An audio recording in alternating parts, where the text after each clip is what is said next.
മത്തായി എഴുതിയ സുവിശേഷം 2-ാം അധ്യായം. ഹെരോദാ രാജാവിന്റെ കാലത്ത് യേശു യെഹൂദ്യയിലെ ബേത്ലഹേമിൽ ജനിച്ച ശേഷം കിഴക്കുനിന്ന് വിദ്വാൻമാർ യെരുശലേമിലെത്തി. യഹൂദന്മാരുടെ രാജാവായി പിറന്നവനെവിടെ? ഞങ്ങൾ അവന്റെ നക്ഷത്രം കിഴക്ക് കണ്ട് അവനെ നമസ്കരിപ്പാൻ വന്നിരിക്കുന്നു എന്ന് പറഞ്ഞു. ഹെരോദാ രാജാവ് അത് കേട്ടിട്ട് അവനും യെരുശലേമൊക്കെയും ഭ്രമിച്ച് ജനത്തിന്റെ മഹാപുരോഹിതന്മാരെയും ശാസ്ത്രിമാരെയും എല്ലാം കൂട്ടിവരുത്തി, ക്രിസ്തു എവിടെയാകുന്നു ജനിക്കുന്നത് എന്ന് അവരോട് ചോദിച്ചു. അവർ അവനോട്, യെഹൂദ്യയിലെ ബേത്ലഹേമിൽ തന്നെ. യെഹൂദ്യ ദേശത്തിലെ ബേത്ലഹേമേ, നീ യഹൂദ പ്രഭുക്കന്മാരിൽ ഒട്ടും ചെറുതല്ല. എന്റെ ജനമായ ഇസ്രായേലിനെ മേയ്പ്പാനുള്ള തലവൻ നിന്നിൽ നിന്ന് പുറപ്പെട്ടുവരും എന്നിങ്ങനെ പ്രവാചകൻ മുഖാന്തരം എഴുതിയിരിക്കുന്നു എന്നു പറഞ്ഞു. എന്നാറെ ഹെരോദാവ് വിദ്വാൻമാരെ രഹസ്യമായി വിളിച്ച് നക്ഷത്രം വെളിവായ സമയം അവരോട് സൂക്ഷ്മമായി ചോദിച്ചറിഞ്ഞു. അവരെ ബേത്ലഹേമിലേക്ക് അയച്ചു. നിങ്ങൾ ചെന്ന് ശിശുവിനെക്കുറിച്ച് സൂക്ഷ്മമായി അന്വേഷിപ്പീൻ. കണ്ടെത്തിയാൽ ഞാനും ചെന്ന് അവനെ നമസ്കരിക്കേണ്ടതിന് വന്നെന്നെ അറിയിപ്പീൻ എന്നു പറഞ്ഞു. രാജാവ് പറഞ്ഞത് കേട്ട് അവർ പുറപ്പെട്ടു. അവർ കിഴക്ക് കണ്ട നക്ഷത്രം ശിശു ഇരിക്കുന്ന സ്ഥലത്തിനു മീതെ വന്ന് നിൽക്കുവോളം അവർക്ക് മുമ്പായി പൊയ്ക്കൊണ്ടിരുന്നു. നക്ഷത്രം കണ്ടതുകൊണ്ട് അവർ അത്യന്തം സന്തോഷിച്ചു. ആ വീട്ടിൽ ചെന്ന് ശിശുവിനെ അമ്മയായ മറിയയോടുകൂടെ കണ്ട് വീണ് അവനെ നമസ്കരിച്ചു. നിക്ഷേപപാത്രങ്ങളെ തുറന്ന് അവന് പൊന്നും കുന്തുരുക്കവും മൂരും കാഴ്ചവെച്ചു.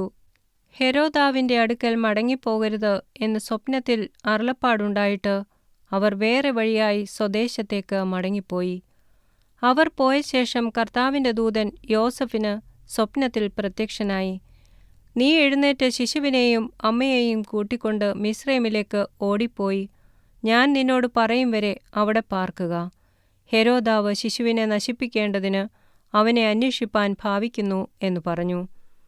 അവൻ എഴുന്നേറ്റ് ശിശുവിനെയും അമ്മയെയും രാത്രിയിൽ തന്നെ കൂട്ടിക്കൊണ്ട് പുറപ്പെട്ട് മിസ്രയീമിലേക്ക് പോയി. ഹെരോദാവിന്റെ മരണത്തോളം അവൻ അവിടെ പാർത്തു. മിസ്രയീമിൽ നിന്ന് ഞാൻ എൻ്റെ മകനെ വിളിച്ചുവരുത്തി എന്ന് കർത്താവ് പ്രവാചകൻ മുഖാന്തരം അരുളിച്ചെയ്തത് നിവൃത്തിയാകുവാൻ സംഗതി വന്നു. വിദ്വാൻമാർ തന്നെ കളിയാക്കിയെന്ന് ഹെരോദാവ് കണ്ട് വളരെ കോപിച്ചു. വിദ്വാൻമാരോട് ചോദിച്ചറിഞ്ഞ കാലത്തിനൊത്തവണ്ണം 2 വയസ്സും താഴെയുമുള്ള ആൺകുട്ടികളെയൊക്കെയും ബേത്ലഹേമിലും അതിൻ്റെ എല്ലാ അതിരുകളിലും ആളയച്ച് കൊല്ലിച്ചു. രാമയിൽ ഒരു ശബ്ദം കേട്ടു, കരച്ചിലും വലിയ നിലവിളിയും തന്നെ. റാഹേൽ മക്കളെ ചൊല്ലി കരഞ്ഞു. അവർ ഇല്ലായ്കയാൽ ആശ്വാസം കൈക്കൊള്ളുവാൻ മനസ്സില്ലാതിരുന്നു എന്ന് യിരെമ്യാ പ്രവാചകൻ മുഖാന്തരം അരുളിച്ചെയ്തത് അന്ന് നിവൃത്തിയായി. എന്നാൽ ഹെരോദാവ് കഴിഞ്ഞുപോയ ശേഷം കർത്താവിന്റെ ദൂതൻ മിസ്രയീമിൽ വെച്ച് യോസഫിന് സ്വപ്നത്തിൽ പ്രത്യക്ഷനായി.